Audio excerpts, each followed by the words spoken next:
Jeff Probst has seen it all over 45 seasons of Survivor, but even for him, there were a few remarkable things to take in during the Survivor 45 finale. For starters, there was a savvy and savage move by winner Dee Valladares, not informing her showman's partner Austin Lee Kuhn until they were both sitting in front of the jury that she had gone behind his back and told Julie Alley to play her immunity idol at the final 7. There was also the remarkable fact that Dee was even at final tribal council to begin with after Katurah Tops, who was desperate to get Dee out, changed her vote at the last minute because she did not trust Jake O'Kane to go through with their plan. Speaking of Jake, the Boston attorney had the ultimate roller coaster ride during the finale, which included winning an advantage for getting keys and losing a puzzle piece during the same challenge, having his big idol play blow up in his face, being disqualified from the final immunity challenge, and finally getting his big moment in a fire-making victory. EW spoke with the host and showrunner in an exclusive interview to cover all that and more from the Survivor 45 finale. Be sure to also check out our chat with the host about the next season of Survivor. Jeff Probst: I love when you ask me questions that you know I will answer even though I have absolutely no insight from which to inform my answer.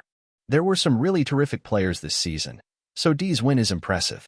I thought Dee played a tremendous overall game, which is key to getting deep, but if I had to highlight just one thing that stood out, it would be the pace with which she played.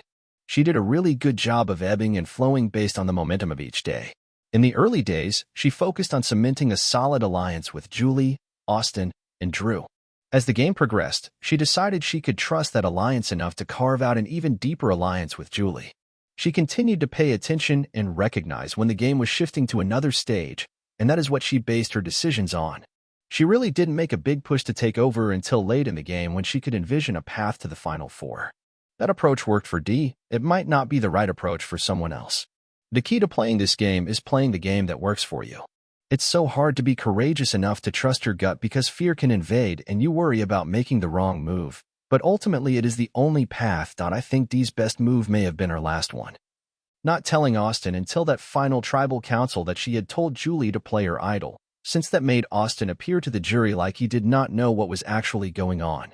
What was your reaction in the moment when she dropped that bombshell? I think you nailed it. And you're not alone. When we talked to Dee on our podcast, On Fire, Rick Devens made the same observation, and Dee confirmed that was her strategy. I thought it was brilliant insight from Devens, so I have to give you the same credit. As for me, I was more focused on my job of running Final Tribal, so the impact of her move didn't fully land with me until I watched it back later during editing. Katurah got cold feet at that first tribal council and, at the last minute, changed her vote from Dee to Julie. How differently does the in-game play out if Katurah keeps her vote on Dee, whom she really wanted out to begin with? Katurah and Jake blew it. Jake wanted to make a big move in front of the jury, so he withheld valuable information from Katurah that he was going to play the idol for her. And Katurah was never able to fully trust Jake, for obvious reasons, so she switched her vote. The combination of those two moves was probably the biggest unforced error of the game. The result was positive for Dee and negative for Julie. If Julie is there in the end instead of Dee, I think she wins.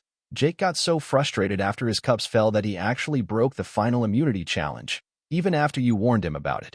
What was going on there? And has anyone ever experienced more game highs and lows than Jake? He certainly got the full Survivor experience. I loved having Jake on the show.